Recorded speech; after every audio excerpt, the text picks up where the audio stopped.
Thanks for downloading this episode from Teachers Talk Radio. You can find the full schedule and listen back to all our shows at ttradio.org. This show is brought to you in partnership with the Witherslack Group, experts in special education and care. Enjoy the podcast.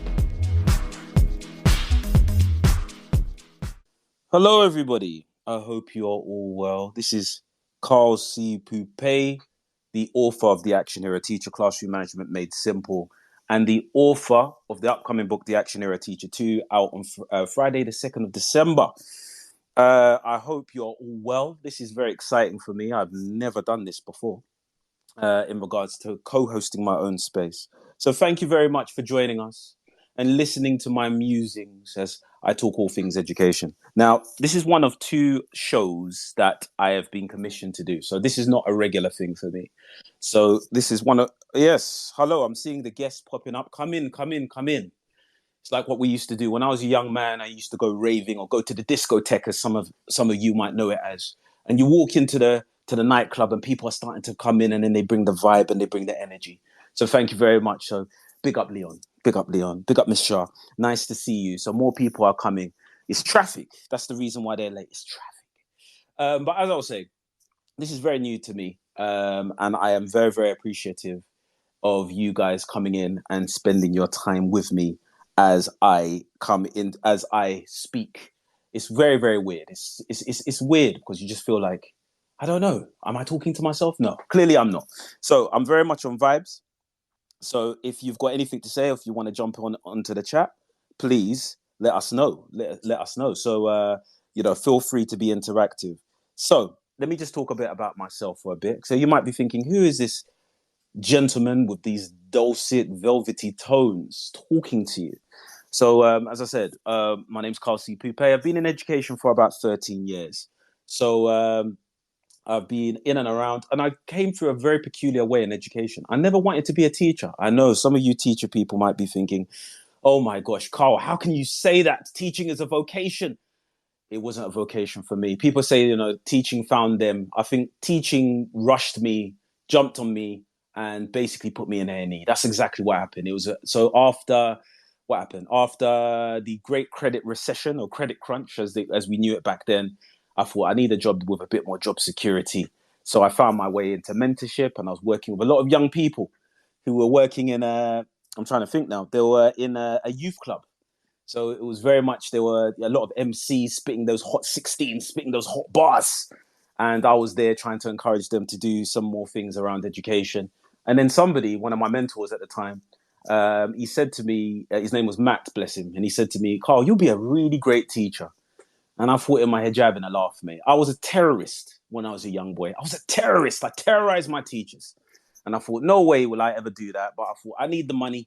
And at the time, my girlfriend, now known as my wife, getting her hair done was very expensive. So I might get in trouble if my wife is listening. I'm so sorry. But a woman getting their hair done is very, very expensive. Anybody agree? Let me see, because we've got a couple of people in the room. Just use your clap emojis. Anybody agree? Okay, it's only me. Maybe my wife's hair is the only one that's very expensive. Yes, thank you very much. So I was thinking, boy, I can't be unemployed forever. And to cut a long story short, I actually started to enjoy it. So I rose up the ranks and I became a NEETs coordinator. So I was working with a lot of vulnerable young people in a place called the Isle of Dogs, which is right next to Canary Wharf, ironically, one of the poorest places, or most deprived, socio-economically challenged places in the UK, believe it or not. And this was during the time of the acid attacks. Rose up the ranks. I did that. Then because of austerity cuts, because of this wonderful, competent government, I ended up in mainstream education. Then I wrote a book, and here I am talking to you. Now the room is filled up. Thank you very, very, very much, guys. Welcome. As I said, I really appreciate you coming out. In the words of that great philosopher, Sean Jay-Z Carter, you could have been anywhere in the world, but you're here with me. So thank you very much for doing that. So let's crack on, shall we? So the title of this talk today is Our Kids, Freudian slip there, are schools preparing our children for the future? All right, so let me just repeat that again. This is the learning objective, teachers, fellow edu-Twitter teachers. This is the learning objective, right? No, not the learning objective. This is the title. Then I'll go through the learning objective. Are schools preparing our kids for the future? So why did I decide to do this? I was perusing on the internet, as you do on Twitter. And people are talking about what's going on in our economy, inflation. And I'm running into a very interesting report by Price Waterhouse Coopers. I don't know if anybody has ever heard of that. Put a clap if you've ever heard of them. Price Waterhouse Coopers. Very, very big. So basically, a couple of you. So basically, it's one of the biggest accounting and auditing, the biggest accounting and business advisory service firms on the planet. And they released a very interesting report called the Walkforce. Maybe it's just us walking. It's not. The workforce. Where the hell did that come from? The workforce of the future. Dun dun dun. Sounded very ominous. So I thought, you know what? Let me go. Let me read this report. And it was very, very interesting. So let's talk about some interesting statistics. So first things first, before they went into their report, they went around talking to various businesses, various employees, and asked them about their thoughts about the future economy. So they're looking what's going to happen in the next, 5 to 10 years. So their report is based on 2030. What they found was that 37% of workers right now, employees right now, are worried about automation putting their jobs at risk. And this went up from 33% in 2014. They were worried about 74%. I've said that again. Let me just repeat myself. Sorry. My notes are rubbish, you see. I write like a doctor. I can't even read my own notes sometimes. They said that 74% of employees realized that they had to learn new skills or retrain to become or to remain employable in the future. They believe that 60%, right, 60% of workers believe that very few people are going to have stable long-term employment in the future. 73% believe that technology cannot replace the human mind. Clearly, these guys have not watched The Terminator. They have not watched iRobot with Will Smith. Is Will Smith cancelled? Can I say his name? Guys, let me know. Is Will Smith cancelled? Is he safe to use in these conversations now? I'll make sure I keep people's wives and husbands and partners' names out of my mouth. I don't know. Is he cancelled? What do you guys think? Is he cancelled? No, he's not cancelled, I presume. Then fair play. I used to like Will. I don't know. I feel I've got mixed feelings about him. I won't ever talk about his wife in front of him. But anyway, that's another story for another time. So, going back to the report, that's what you're all here for. So, basically, what they did in this report is like an 100-page report. Is they went through 4 key areas, which they called the worlds of work, which was really interesting. So, there were 4 sectors that they believed would be affected, or they believed that would change drastically. And they categorized them, and they spoke about them. So they did some Teenage Mutant Ninja Turtle type of thing here, where it's all color coordinated. So just follow me. Just use your imagination and follow me. So the first world they talk about was the red world, which looked at how innovation and disruption will change future work. So there are some jobs that are disappearing, and it's not all the jobs that you think. It's not the jobs like people think when they think of automation, they think of manual labor jobs disappearing, but it's things like even accountancy and some parts of law, which surprised me. It was very, very surprising. So that's the red world. How will disruption affect the future economy? The blue world looked at the continuing growth of big business and how corporations exert their influence on society and culture. So the belief is that the bigger businesses have more leverage, and they're going to use that leverage to stop smaller businesses from taking their cake. So you see things like business tactics, like, for example, I believe it's Facebook or Meta buying Instagram, WhatsApp, so on and so forth. So rather than being more innovative, bigger businesses are going to start taking smaller ones. They spoke about the green world, and they looked at how businesses must become more environmentally conscious, not only as a fashion statement, but as a real push to stop the cataclysmic effects of global warming. And I want to talk about some statistics about that. And finally, they looked at the yellow world. Just a slight thing. I thought yellow was the color of cowardice. I don't know. People used to say, anybody watch some Westerns where they say you're a yellow belly? I don't know. It's color of cowardice, but I don't know. Yellow's a nice color. Color of the sun. Anyway, so it looked at how the human... You have to do this. So it looked at how the human element of work and how... businesses can move with a social conscience and support causes that make society better. Okay? So it's a very long report. I'm not going to go through every single one, but I picked out some interesting bits and pieces for you to nibble on mentally, if that makes any sense. So here are their key findings. Here's the ones that intrigued me the most. So number one, what they said was, across the board, employee, say that fast 15 times, employee loyalty, I'm going to say it right, employee loyalty is a thing of the past. So specialism is highly prized, and workers who develop the most sought after skills will get the biggest reward package. We kind of know that.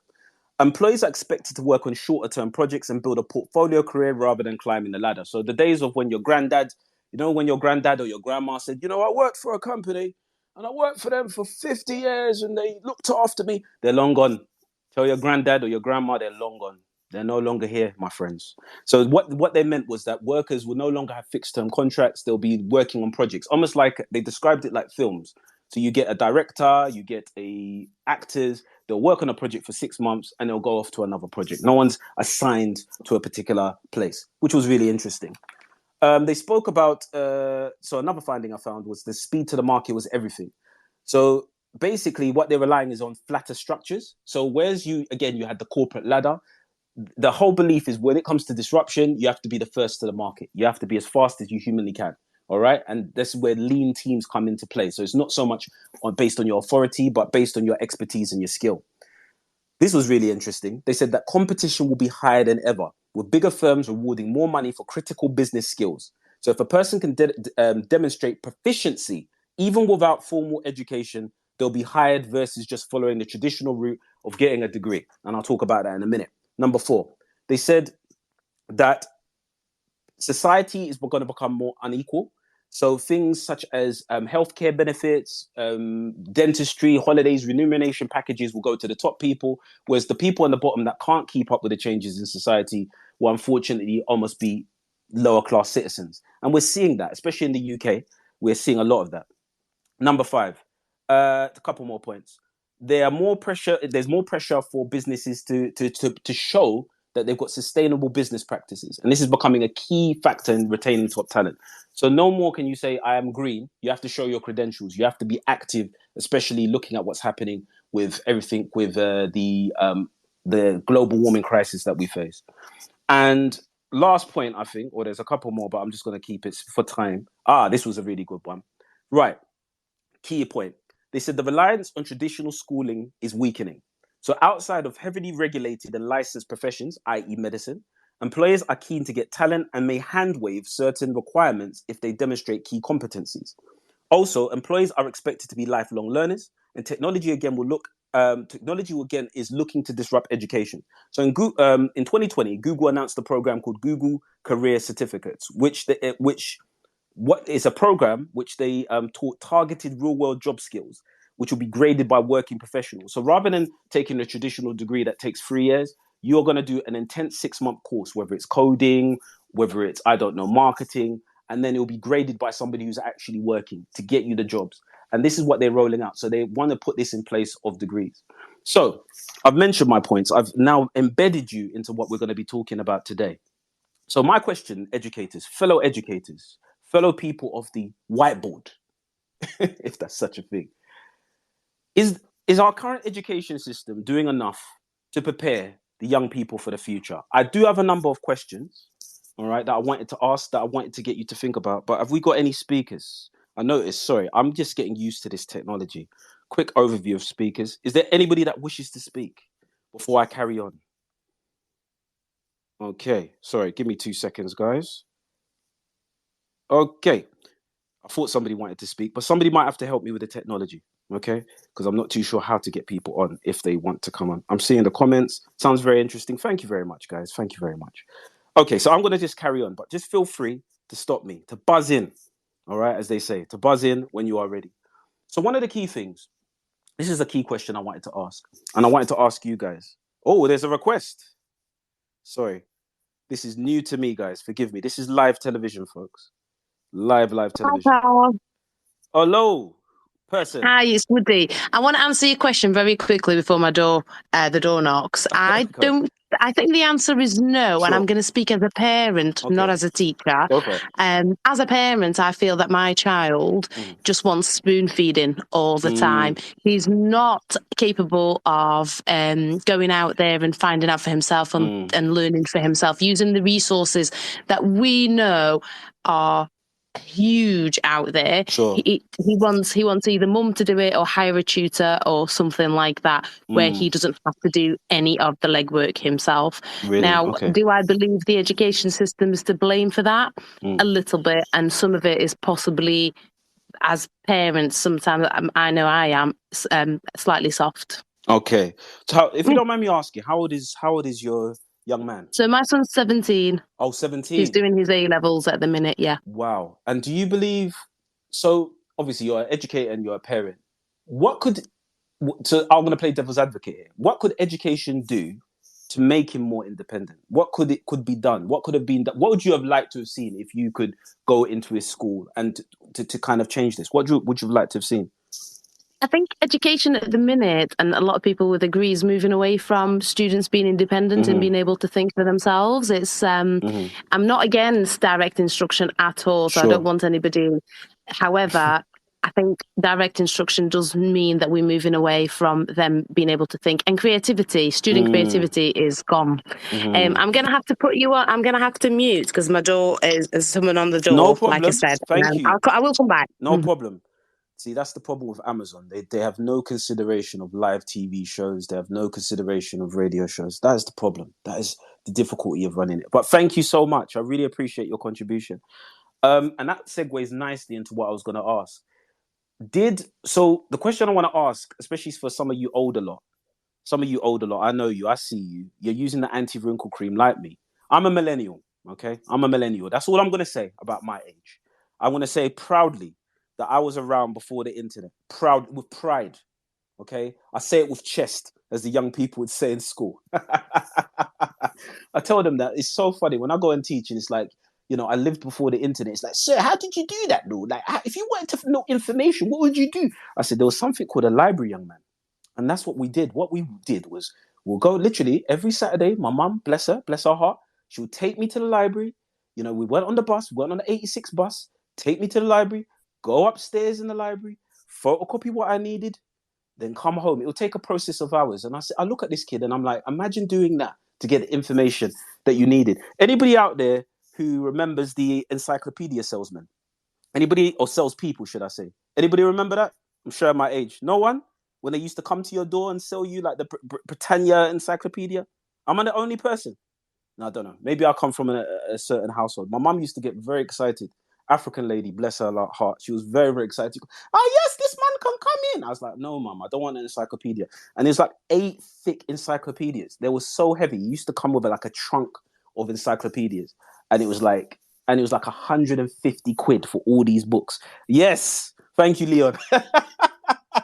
I'm not alone, am I? I'm not alone. I remember them and they used to come and they were the slickest salespeople as well. It's like, have the access to the information at your hand and all this stuff. It's like, they made it sound so high tech. It was just a bunch of reference books. And my mum got duped into buying them. Actually, not duped, should I say. It was very good. But imagine now, those poor people are unemployed. Disruption. There you go. So, if anybody wants to call in again. So the question I wanted to ask is, did formal education prepare you for the real world? Did it make you into the handsome young man, young person, young woman that you are today? Did it help you? How did formal education help you in the real world? Or did it help you? Do you believe that you had gaps in your knowledge? Now, for me, I can only talk about myself. I wasn't the best person in school, unfortunately. That's why I think it's fate that I'm a teacher. I think it's karma. I'm a living embodiment of karma. I was one of the worst kids in the school. Honestly, I had a talent.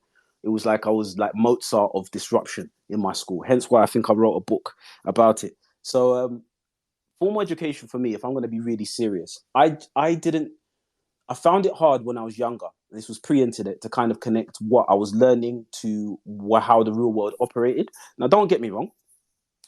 It was great to learn to read and write. That's a very key skill, learning to read and write. But in terms of going forward in the world and, really learning the ropes, it was I found it not very helpful to me, especially for me, my university experience. It wasn't great because I was kind of like, I was doing naughty things, which I'm not going to say on a public forum. I was doing very naughty things. In my first year, I can barely remember what I did in my first year. I don't know if any of you guys were like me. I was doing very naughty things. I was going to the student union. I was having drinks and I was Yeah. Anyway, less said about that, the better. So I can barely remember my first year of university. It's only when I got into the world of work that I really I was thinking, wow, there's a lot of things that I don't know. And may I say it, maybe I might get myself in trouble. Oh, somebody's come in. Is someone here? Yes. What is going on? You know what? I have no control over who is ringing in. It's just like, it's like I've got my front door's open and anybody can walk in. That's how I kind of feel. That's how I'm feeling at the moment. So it's good. It's a friendly face. It's not like the ends. It's not like East London. Go for it. Nah. Talk to me. Nah. I just wanted to quickly jump in before I become a passive listener and say, to answer your first question. Yeah. School, but not just primary, secondary school, but higher education as well. Like education in general isn't preparing young people or even mature people who come back to education for the world, because basically everything is about achieving targets, being high up on league tables, getting those awards, and to do that, we're basically bringing what we teach and the way we teach down towards can we get you to pass this thing? Can we get you to pass it? Can we get to pass it highly? And then can we get you into a job, not the job you did your degree for? Now, obviously, if your degree is teaching, more time you're going to be a teacher. But if you do like social sciences, like psychology, criminology, where you've got loads of choices, a lot of the jobs that people are getting, that they put on there, 90% of our graduates got a job. A lot of them jobs are in places where they don't need the degree, they're just into work. And I think all they're trying to do right now, and it's something I'm pushing it back against, because like that last caller, I like to see creativity, I like to see some independence, but they're just trying to hit those targets, get those tangible outcomes, those there's a word I'm looking for, that it's like targets, but get their quantifiers, their metrics up. Yes, the metrics, KPIs. And that's it. And it's really sad to see, because I remember, I'm like you, I was at school before there was a national curriculum. There you go. Don't say your age. You're 20. You're 21. You're 21. Just keep it at that. Yeah, you're 21 forever. That's and I remember being in school, and the teachers were just letting us learn, and we learned, and we were just, you know what I mean, and we knew stuff. Like I remember one teacher teaching us about junctions on the motorway, like, and you might think to yourself, you don't need, like, why are you learning about junctions and motorways? But realistically, I'm now still remember that, right? Telling my kids about junctions and motorways and all these other little tidbits from the hidden curriculum that is up for, like, the informal curriculum, not the hidden, sorry, the informal curriculum that these teachers were giving us. But now we're not supposed to be giving students that. We're supposed to just be sticking to the scheme of work, getting them to pass what we need them to pass, and then keeping it pushing. But I just wanted to jump on and give my 2 pence on it. No, that's not 2 pence, sir. You gave £2. In fact, you gave £200. I saw King Charles's face on the money. It was beautiful what you gave. And Leo, can I just say for the thing, we've known each other for a long time in terms of the Twitterverse. I think during that the hell that was lockdown, we got to know each other. So it's beautiful to hear your voice. You're a Brummie, aren't you? You're from Birmingham. Man, of course, man. Born and bred, man. With my whole chest, bro. There, you say it with every part of your chest, every follicle. There you go. Say it with every molecule. One of my good friends is from Dudley, so that's how I know. And he used to always say to me, "Because don't take the mickey out of my accent from Dudley, I'll punch you." I was like, okay. I was like, fair play. I'm going to leave you Birmingham people alone. But no, Leo, but hold on. You can't say you Birmingham people and say Dudley. Sorry. But Dudley's outside. I mean, we're cousins, but you get me. It's slightly different. But yeah, man, I ride for the Dudley people. Them, shout out to them. Shout out to the Dudley people. Yeah, I don't know East Coast, West Coast war of Birmingham here. I'm sorry to anybody from Birmingham here. I really do apologise for my ignorance here. I don't want to get myself in trouble or Teachers Talk Radio. If you're unsure, say West Mids, and then that covers everybody. There you go. Aston Villa. There you go. Boo. Birmingham City, bro. What you talk about? Birmingham City all day, every day. But honestly, all right, the nice one, Karl. Appreciate that. Thank you. Thank you, sir. So thank you very much. So that's very powerful. I just wanted to piggyback on what Leon was saying. I was talking about the hidden curriculum. And again, for the record, for some of the people in here, some of you people might be thinking, is Karl just poo-pooing all over education. No, I'm not. I'm not poo-pooing all over education. I'm just going to say a quick story. Well, I might as well. It's my show. I'm only joking. But no, I'm not poo-pooing over education at all. Education saved my life. I'll tell you that for a fact. And I will always share my story in that particular regard. I won't say where I'm from. I'm from a very nasty part of East London. A part of East London, you can Google this, that was voted the worst place to live 2 years in a row. The only town I know 2 years in a row that was voted the worst place to live. I was raised amongst drug dealers. I was raised amongst all manner of people. And I was going a certain way as well. And it took a certain individual by the name of, I called him Uncle Eric, big up Uncle Eric, if he ever hears this, who saved my life because he taught me to fix up my life, sort myself out, and, you know, really be responsible. And one of the avenues for that was education, getting myself the proper qualifications, going through the proper means. So I will always be an advocate for education, always. I will never, so I don't want anyone to think this guy's anti-education. Not anti-education at all. I will always be an advocate for education. I have told many of the young people that I teach, especially when I was doing my needs coordination work and alternative provision work, a lot of those guys, again, I've taught people who are drug dealers, I've taught people who were victims of crime or perpetrators of crime. And I said, look, this is one way you can come out, and that's through education. But because I love something, consider this like your partner. Many of you, if I don't know, show me if you're married or you've got a partner, a long-term partner. Anybody? I'm presuming a lot of you. Yep, I'm seeing one or two coming through. You might love the person dearly, but there are things about them that annoy you. Okay. Let's be really honest. You can be with your partner for years and years and years. I've been with my partner. My wife will kill me. I'm not going to say any of the things that annoy me. I love her to bits. I love her with every ounce and molecule of my body. But there are things that she does which annoy me sometimes. And there's things that I do to her which annoy her. All right? That's just love and that's life. And that's the way I see the education system. As much as I love the education system and the benefits that it brings, like a long-term relationship, you have to sometimes go and get that counseling. You have to go and get that mentorship and learn how to love each other again. Anyway, that's not happening. We're in a beautiful marriage. Before my wife says, are you saying our business on live radio? No, I'm not, darling. I'm not. I promise you. I'm not saying our business. But yes, going back onto what Leon was saying, I'm not poo-pooing on the education system, but there are some serious things that I think we need to do and we need to reform. And that kind of goes on to what I was going to segue nicely into. So one of my heroes of education when I started getting into education was a chap called Sir Ken Robinson.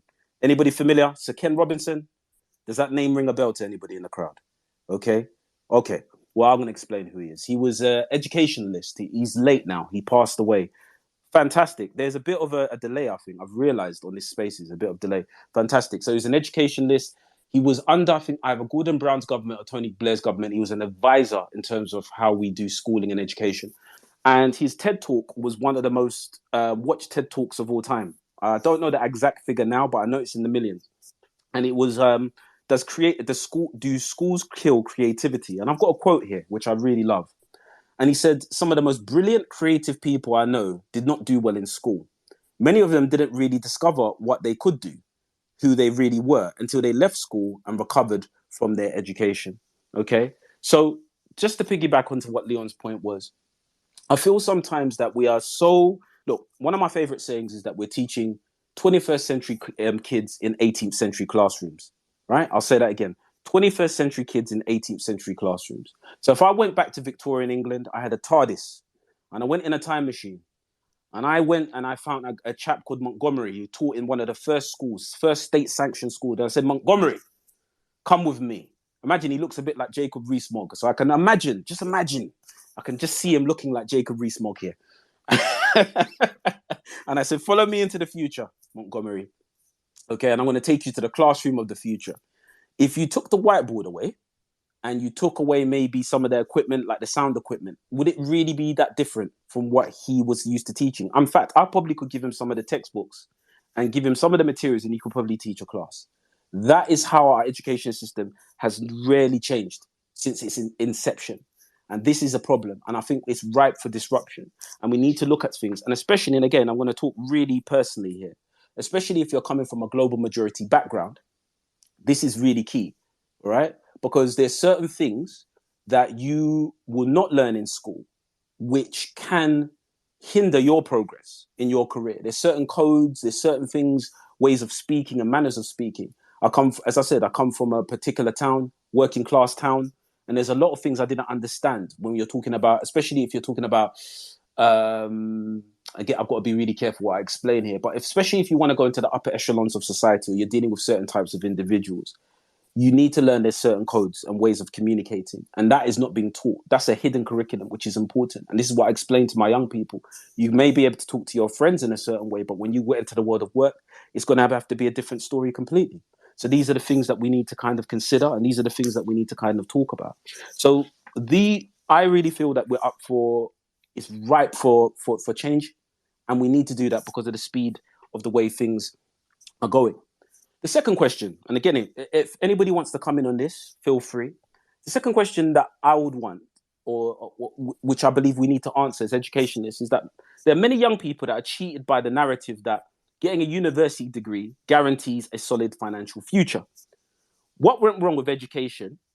And are we guilty as educationists of pushing a false narrative? Now, I'm going to give you another quote because I love quotes. Quotes are nice. Stops you thinking. Allows other people to think for you. There you go. Right. So Aviva, the insurance company, they also look into, they do insurance for everything. But there's an interesting quote from them.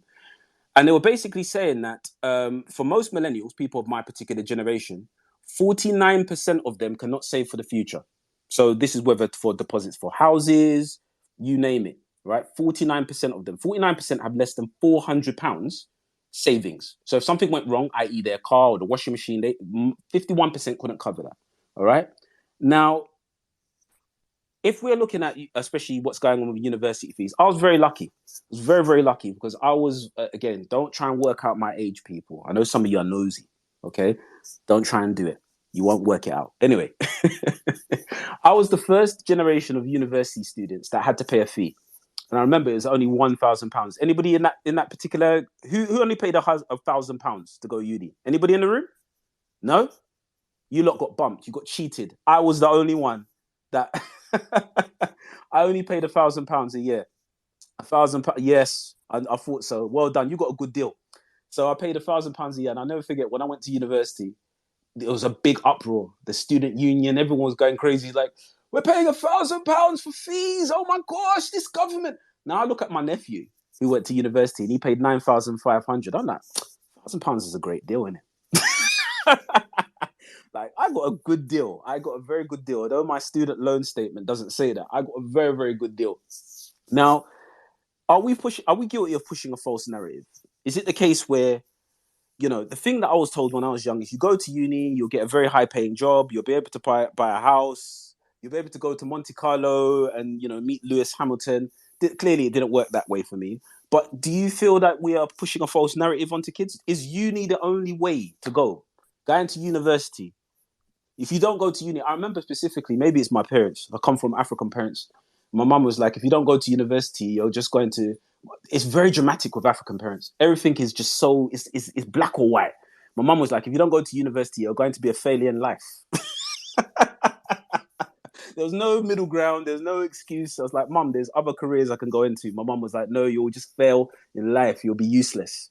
And I was like, wow, thanks, Mum. Great for my confidence. Thank you very much.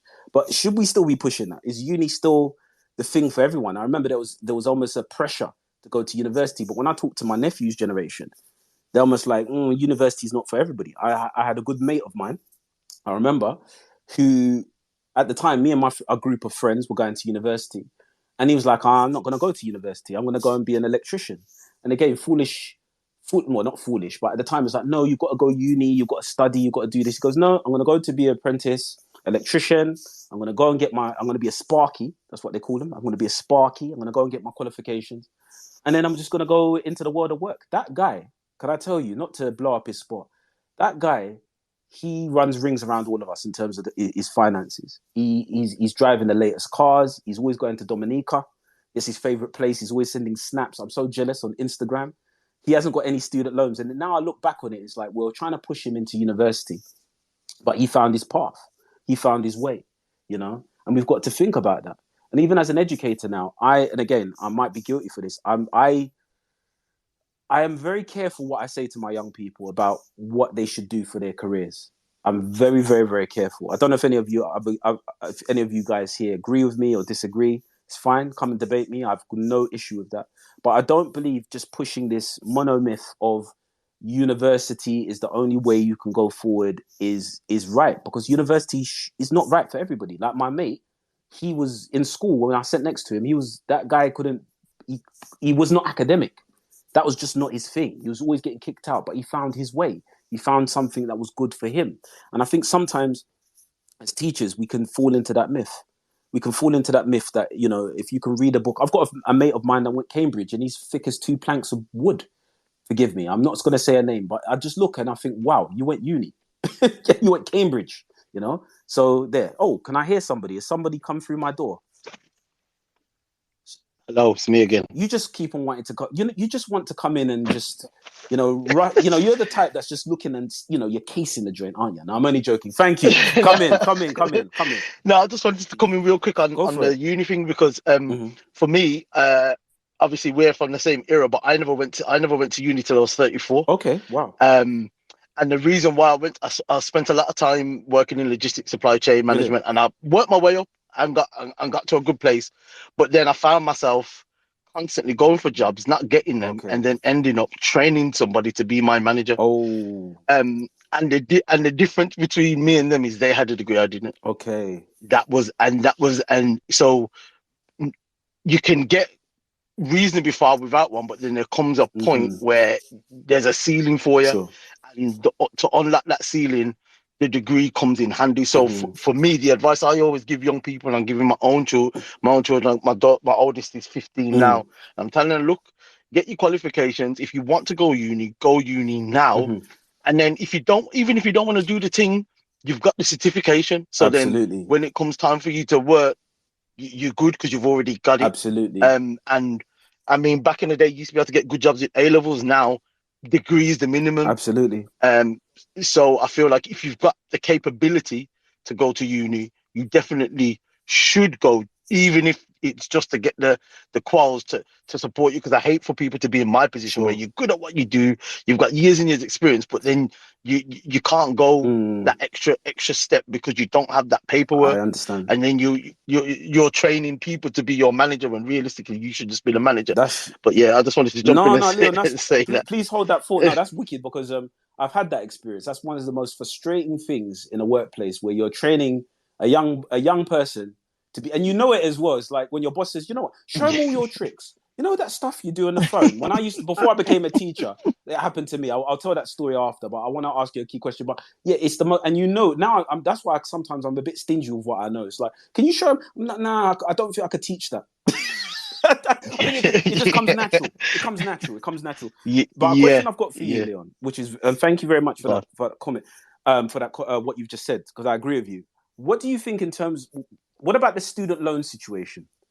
Like, I'm presuming, again, please forgive me if I'm wrong. I'm presuming that for your daughter to go to university, she will go through the loan system. Well, yeah, man, I ain't got 30 grand in my pocket to pay for it. Absolutely. How do you feel about that in terms of? I know, you know, there's the thing of, you know, when they say, okay, it doesn't matter, you know, you could pay it off one day and all that type of stuff. Let me tell you something. I got a promotion, and I was thinking, wow, I got a nice promotion. You know, when you feel it's a tidy promotion, you worked hard, you went into the interview or sweating, you come out there, you feel like you've just spoken to Lord Sugar, and you're on the winning team, and you come out of there. And when I got my first pay slip, I was shocked at how much the student loan, because you hit a particular threshold. Student loan, it's like the Gremlin. Do you remember? That's what I was just about to say. You know, is it Gremlins where you had Mowgli and you pour water on him? It said don't pour water on him after 9 or feed him. I can't remember. It was one of them things. And he becomes he was a Gizmo who was the Mugwai in it. Gizmo. He was the Mugwai. Don't pour any water in him. And I kind of felt that's what happened with my student loan. Somebody at HMRC or student loan company like, Karl got promoted, and we're gonna come for him, and it hurt. You know when you got punched in the arm. So again, it does matter, because now I was like, oh my gosh, it's like my promotion's basically being killed off by my student loan. So how do you? So go on. So how would you feel about that with your daughter? For me, it's the belly of the beast, and it's the way of the world. Like you either take the loan and do it, or you find a way to like a lot of people do, they work through it, and basically the parents are supporting them, and their job is basically paying their student fees. Yeah. So we can probably, by the time she's there, if I'm in a situation where, you know what, we can cover your first year, cool, we'll cover your first year, then see how what happens for the second year, and so on and so forth. But it's basically, for me, and I know this, I don't want to get all super duper political, but for me, it's a student loans are a way of keeping working class people in the same position, because if we are spending all our money on our children's education, then we can't spend to build up. And then once our children are getting all them loans, then they can't save to build up. And it's almost like they're using education and the way they've set the system as a form of social control. Wow. And that's how I see it. But it's, at the same time, it's like, well, what else can you do? You need this paperwork. Yeah. This is the only way to get the paperwork. You either pay out of pocket, Yeah. and then you can't do certain things, Yeah. like build that extension, buy that new house, Yeah. get that new car, whatever. Your kids have to get the loans to get the paperwork, and then they're ending up paying the loans and not being able to save that money to build up and whatever. It's a form of social control, but what are we going to do unless we're burning it all down and changing the system? Like, it's powerful. You got to play the game. No, it's powerful. What you said, Leon, it's powerful. I thought for a second you're going to go full Kanye West there, but I'm glad you didn't. Oh, no. You know, I miss old Kanye. But anyway, no, you're absolutely. All right, then. Nice Thank one. you, Leon. I appreciate that. No, you're absolutely right. Just to piggyback on what Leon was saying, it's a catch-22, isn't it? Because you do become aware that even though they say the loan is not like a secured loan or whatnot, what have you, it's still a number next to your name. And when I look at, I don't know if any of you in the audience are like me, when you get that letter from the student loans company and it comes through and the number never changes. Like, the number never changes. I don't know if any of you have had that experience where you look at it and it's like, what's going on? I've been working hard and I see you taking money out of my student loan, but it just doesn't feel like it's going down. So it's one of those things, and Leon's absolutely right. I mean, in America, I think Joe Biden was talking about, I think, again, forgive me, I could be completely wrong, and anybody that's on, please jump on and correct me, but I believe that he wanted to do, I've forgotten the term he used, but basically he wanted to half or take a significant chunk of student loans away from a particular group of people to ease the burden of student loans. And that became a political football in America, because I think their loan system is slightly different to ours. But he was saying that we're putting a burden on our young people. So that's really interesting. So no, thank you very much, Leon. You've given a lot of food for thought in that regard. And, you know, social mobility is a problem. It is a real problem. And that's something that as I've started to grow older, I've really realized that, you know, certain people are given legs up. And we really need to look at how equitable our system is. In fact, I told a story, and I'm going to tell this story again about this, because what Leon's saying has really hit me. There was a young lady. So while I was being the Osama bin Laden of my school, and, you know, there's so many tales I could tell you. Maybe if, you know, Tom Rogers invites me back, I'll tell you all the tales of my acts of terrorism against my school. There was a young lady who I went to school with who was the polar opposite of me. She was the polar opposite of me. Her dream was to be a barrister. That was her dream. She's very studious. She always listened in class. In fact, she was the one telling me to stop whiling out in class. And basically, cut a long story short, she came from a working class background, very similar to me. We lost contact. And a couple of years back, about 5 years back, I ran into her. And we got chatting, and I said, did you make it? Like, did you become a barrister? And she said, no, I didn't become a barrister. I'm in HR. And I said, why? That was your dream. That's all you ever spoke about. So she explained the process. I didn't understand the process. So obviously you go to university. I think she went to University of Nottingham, and you do a law degree. But then after you do a law degree, you have to take something called the bar. Now, I didn't know what this was. So the bar is a special 1 year condensed degree which prepares you to go into law. Now, this is not funded by the government. You have to self-fund. Her mum, bless her, worked in a shoe shop, used her savings to get her to do the bar, and you have to be in the top 95% or 97% percentile, meaning that if you get below 94% in this bar exam or whatever assessment that you take, you cannot, that's it, that's the end of your law career. So she got 97%, which was brilliant, you know, so already she's doing really well. But there was a problem. Now, to be a barrister, you have to enter something called the chambers.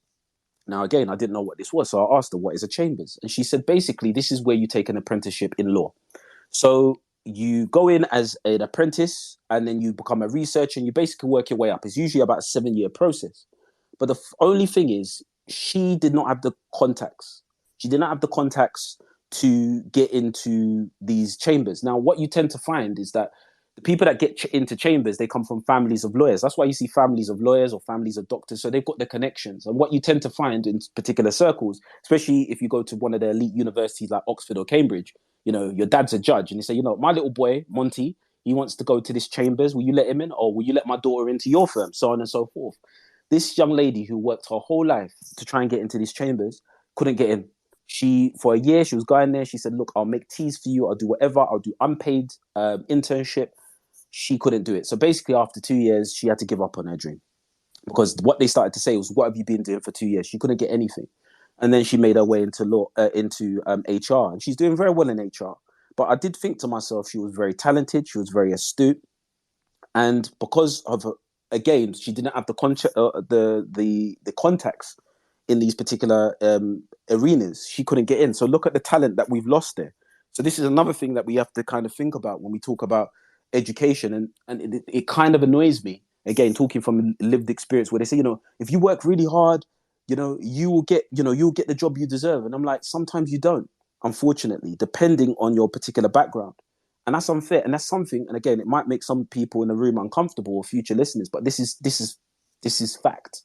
Okay, this is absolute fact in terms of, I think, in terms of the UK, in terms of how meritocratic we are, we've actually got one of the lowest figures. In fact, I wish I did my research before, but I think places like India and other places are more meritocratic, meaning that if you come from a particular socioeconomic background, you're more likely to get into the so-called quote unquote upper echelons of society. And these are things that really, and when I think about, when I talk to my young people, this is the things I think about, because she was very talented, and I wish she did make it, and I wish things were fairer, but hey ho, it's life. All right, time is going.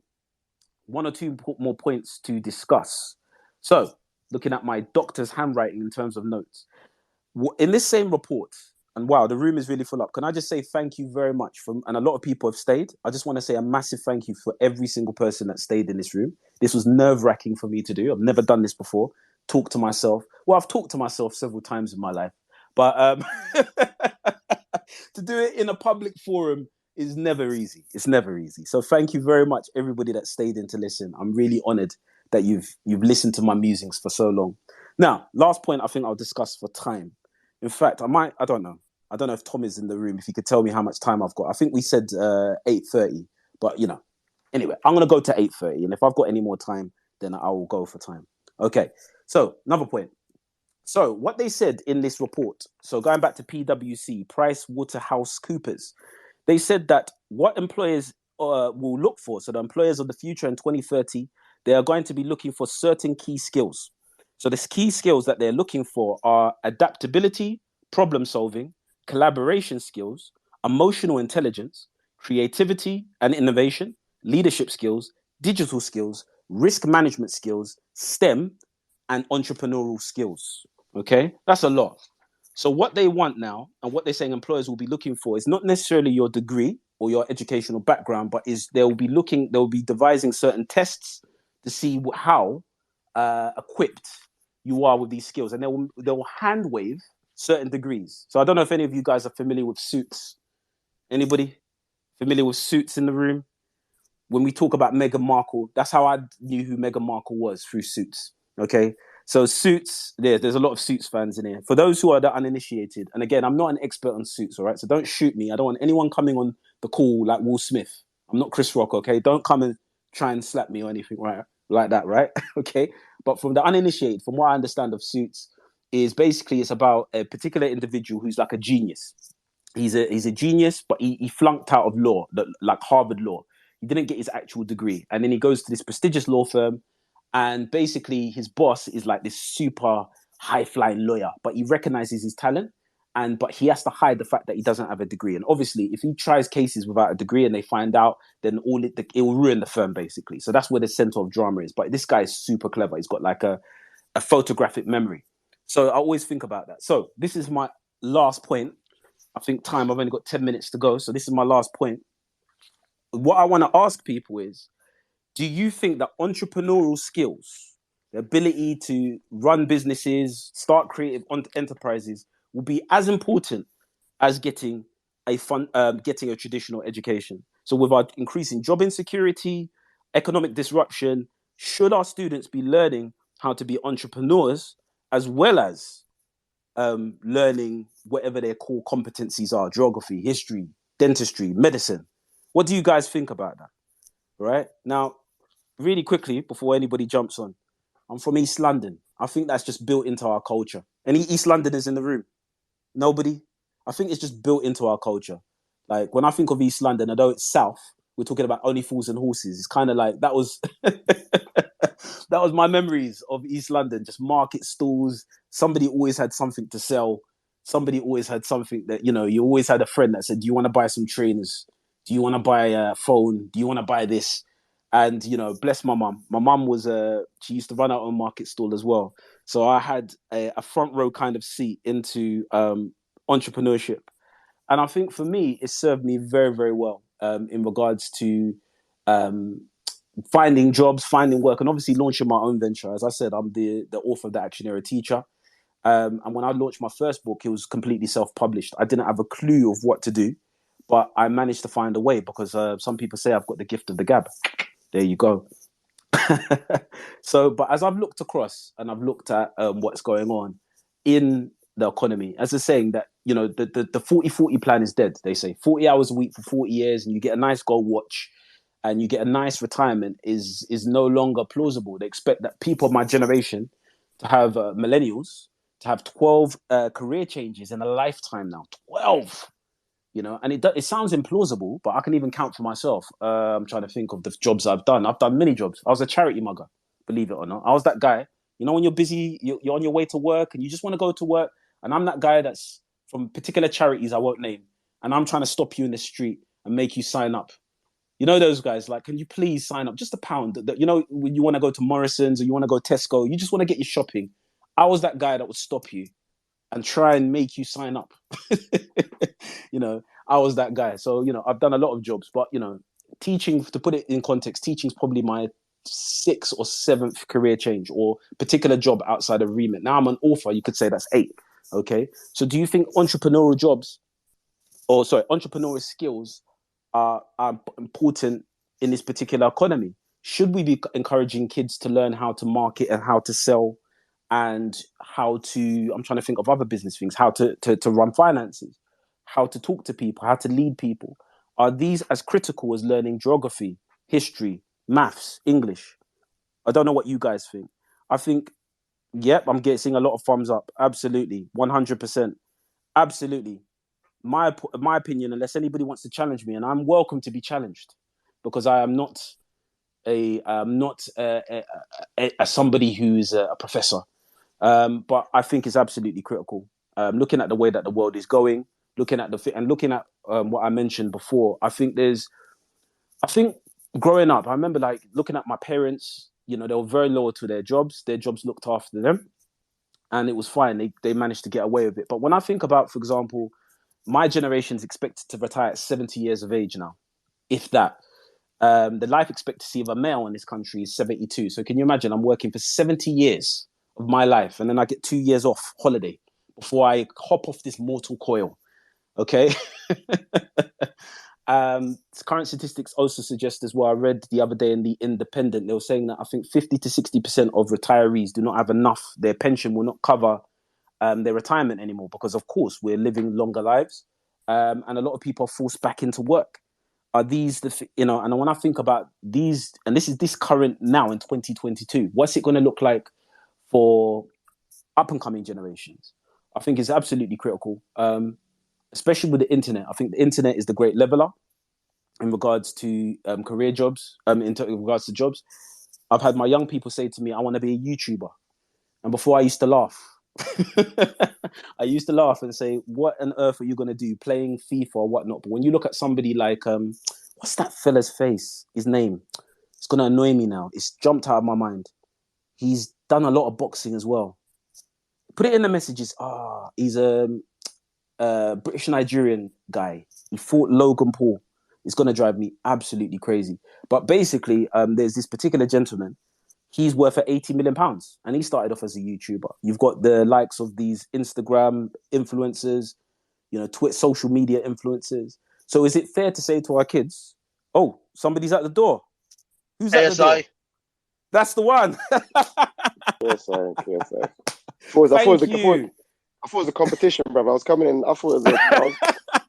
Two of you were running through that door. Oh, they're tapping. Like, request. Mr. Khalil, how are you doing, sir? Thank you. Welcome to my show. You invited me on yours. Welcome to mine. Feels good. Thanks, bro. You've done very well. Listen, you've done very well, man. I'm trying my very best. It feels like, when you buy your first property, it's that feeling of having your own keys. You're just standing. Like on Insta where you have the picture outside your new house. That's how I kind of feel at the moment. I get that. It's a novel experience, isn't it? Just talking to yourself for an hour. It's so mad. You get used to it. Actually, you do have the stage fright, but you get used to it. But people like yourself just knocking on the door. What I find surreal is that I have no control over this door system. I just feel a bit naked at the moment. It's like I've just got a front door open and anyone can walk through. But I'm glad it's you, Khalil. I'm flattered. I'm flattered, bro. It could be worse. What are your thoughts, sir? What are your thoughts? I'm in agreement with no. I want to say most with what you're saying. I get those. There's an ideal situation where we're saying where everyone's talking about schools being grades factories and having their priorities. Their priorities only within the rules of the game that they're currently in. And at the moment, the rules are that the schools are judged on certain criteria, often linked to exams. So they're trying to play that game. However, there are schools that are managing to play the game in terms of focus on the academics, but also when it comes to the personal development side, where you have a bit more of a wide, you have a bit more freedom, I guess is the word. You have a bit more autonomy. That's actually even better word. You have a bit more autonomy over what you do with your students in that kind of personal development section. It's on the leaders of the schools to think, right, we know we're putting an emphasis on the curriculum, but what are we doing to actually enrich these children's experiences? What are we doing in terms of leadership workshops? What are we doing in terms of interview practices? What are we doing in terms of entrepreneurial mindset or building up their actual, their character, character development. Yes, character development. It's their profiles. It's all the softer side of things rather than just the academia. So there are schools that do that, but it's not what some schools prioritize. Depends on what situation. It's a luxury for some schools to say, right, we know we've got the academics in the bag, so we can now focus on the personal development side without people thinking that we've forgotten about the grades. But I think there are some schools that do it. I think they'll be good to have more emphasis on it. So do you think it's just sorry, just to jump in on your point, do you think it's a case, especially for the more, because I know you're senior leader, right? So you have more of the strategic view of the whole picture. Do you think it's more of a case of when we're talking about curriculum design that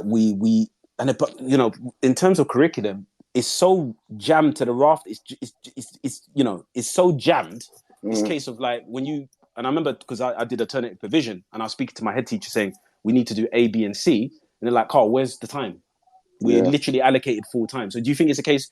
So just kind of jumping on there, could especially senior leaders do more in terms of curriculum design to add this, or is it just most just don't have the capacity to do this? I think it's how you communicate when it comes to curriculum. So you want exam success should be a byproduct of a rich curriculum as opposed to what the curriculum is built for. The curriculum shouldn't be built for kids only to do well in exams. The curriculum should be built to open their minds to different areas. If it's history, it's supposed to make people actually interested in history, not just pass the history exam. Absolutely. And so on, and same with geography and especially languages. Like they should want to be interested in just wanting to explore different languages, understand how beneficial it is. So again, in an ideal world, you would design a curriculum that gives the heads of department enough autonomy to say, how do you get people really interested in art? How do you get people to be really creative? How do you get them to go into a music lesson And instead of just thinking about how to pass the GCSE exam, they're thinking about how can I really harness my own creativity skills in this room via the music means. And that comes through curriculum design and an ethos that the school kind of has to then permeate through all the different departments. And then in an ideal world, then they do well in their exams, cool. But that's by the by. Well, not by the by, but it's a byproduct of it as opposed to the main reason for it. But again, I think, that takes a lot of like-minded individuals, and it takes a school with a vision that people are buying into, and they all understand what their purpose is, and the head of department, feeling like they can go on these trips, and they can go and get these kids to read around the subject and explore different things, even though it might not come up on their exam. Heads of department need to feel like they have that autonomy, and when they do, they really get kids to become historians as opposed to people that can pass history exams. Absolutely. So it is a design thing, bro. That honestly, do you want to take over? Do you want your show back? Wow.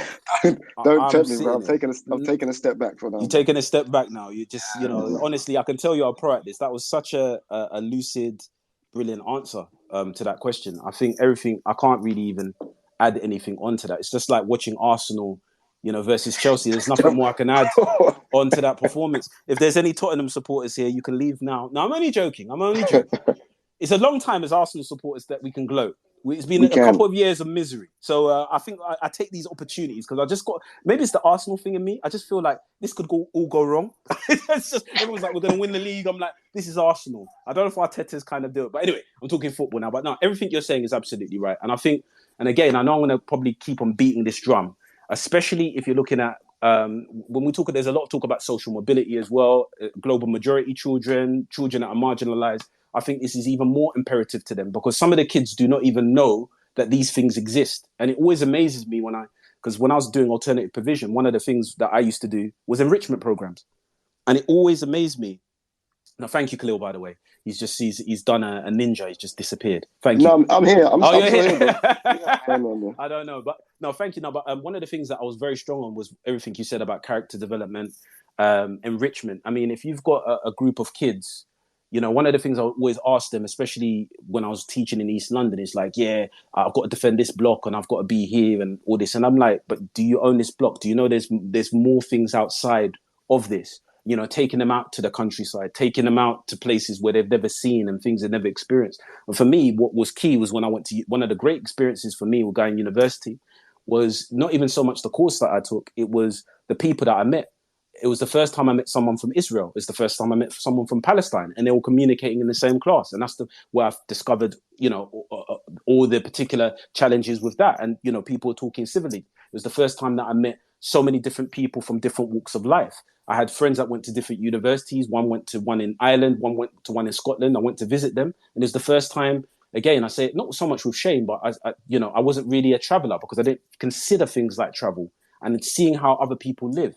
And this is what enriched my mind and grew my mind to where I am today. And I needed those important things, those things. So I think it's very important. Again, I know that, of course, we're under pressure from the government to get these kids to pass these, get these kids to get the grades. But it's important that we don't forget about enrichment. We don't forget about, teaching these kids to aspire to something different because you can only be what you can see. And for some of these kids, and again, it's not even about race. We could even talk about from a socio-economic standpoint. If all you've seen is a particular group of individuals doing a particular group of things, you're never going to step out of that. So everything you've said is absolutely pertinent and fantastic. So thank you, Khalil. Thank you for coming to my front door. No worries, man. Without knocking. No worries, man. Thank you. Appreciate that. No, I would say thank you for letting me in, but I realize you have no control over who comes in. I have no control over it. I don't know who. I don't know if it's Tom. Just letting people in. This is safeguarding here. This is a serious safeguarding issue, Tom. I'm going to have to talk to you about that. Anyway, but thank you so much. It's all been friendly people. Brilliant. All right, man. Appreciate that. Have I got any more on my doctor handwriting? No, I don't believe I have, so. So I think I'll go very much Jerry Springer stuff. Tom, I see you laughing, but this is safeguarding, sir. I will have you know, if Ofsted were in the room, sir, this would be a serious strike against your name. I'm only joking. Thank you, Tom, for the opportunity. It's all been great, people. So I think I'm going to go into a Jerry Springer style final thoughts. I said that to a kid the other day. It's like, oh, do you know who Jerry Springer is? He's like, what's that? I'm like, wow. I can't believe they don't know who Jerry Springer is. I'm sure, I'm looking at some faces here. I'm sure you guys are familiar with Jerry Springer. There was Ricky Lake. Are these names unfamiliar? Ricky Lake. Then there was, who else was it? Maury. Forget Jeremy Carl. These were the real OGs. Ricky Lake, Maury, Jerry Springer. Anyway, there's a lot of laughter in the room. It's the truth. Maury, you are not the father. That was impressive TV. My mum used to like that as well. It's like, you can see that one's the child. That one's the father of the child. I was like, no, mum. Anyway, so I think I'm going to do my Jerry Springer kind of final thoughts. My personal thoughts, I've given all my personal thoughts away, but I basically believe that education is in need of serious reform. Looking at this report, it's just confirmed the things I kind of felt on an instinctual level in terms of disruption. One of the things that I'm looking on in interest is the development of AI and how AI is changing everything. Now, when we think of AI, a lot of us are thinking of the Terminator, which is very frightening. Some Austrian dude coming and saying, I'll be back. But it's not even about that. It's in terms of the automation of how work operates and how traditional job sectors are being taken up. I mean, my brother, one of my brothers, he works in finance. And he was saying to me, I saw him at Christmas, and he said, I'm so glad I feel sorry for anybody getting into finance now. And I said, why do you feel sorry for people getting into finance? And he said, because everything's been taken over by machines. So his company, which was really interesting, his company said to him, look, because he runs a particular department, he said, look, put your best accountants, give me 5 of your best accountants, and we're going to give them a set of accounts, and we've got this new program, all right? And this program will run the same accounts as these 5 accountants. And basically what he told me, cut a long story short, was that the accuracy of this machine was crazy, like in terms of the forecasting, the accuracy. And he was like, he might make it to retirement, but he said a lot of these youngsters that are coming up into accountancy now, they're not competing with guys from, abroad. They're not competing with people from India or America or China or parts of Africa. They're competing with a machine. And he was saying, this is serious. So he's like, wow, finance is really being taken over by machines. So I think that the education system has to reflect these changes. It has to reflect what is going on and what is happening. And to answer my own question, I don't think the education system is preparing our young people for the future. And I think a lot of work needs to be done, because the people that are going to suffer the most is not going to be, I'm sure the people that have come from a higher socioeconomic context will be fine because they can get the extra tuition, they can get the extra help, they've got the contacts. But it's the people the people I worry about are those who do not come from that socioeconomic context, who are already disadvantaged. And now it's no longer a case of competing with Johnny from the next town. They're competing with Howell 9000. And that's what worries me. And they're going to become a lost generation. And it really concerns me. So I think, to answer my own question, I don't think we are doing enough. Well, guys, I've run out of steam. I've run out of pineapple juice as well. So I think I'm going to end it here. As I say, I really, really, really appreciate a lot of you stayed in. Usually I'm guilty of this. I'll go into a room, I'll stay for 2 minutes, and then I'll go and watch EastEnders, or I'm a Celebrity, get me out of here. So I'm sure some of you got that in the background. Some of you are watching Matt Hancock eating kangaroo nether regions. I don't know. I don't watch I'm a Celebrity. That's more of my wife's things.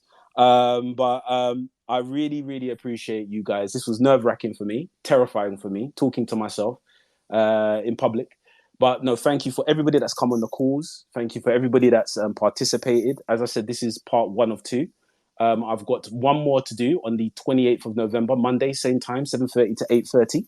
So I won't reveal the title. I want to keep you guys in suspense. Okay, so we're going to have another discussion. But unless there's anybody want to say anything before I close the room, or whoever's handling the door kicks me out, I feel like I'm in rented accommodation at the moment, actually. No, it's not my house. Anybody, any final thoughts?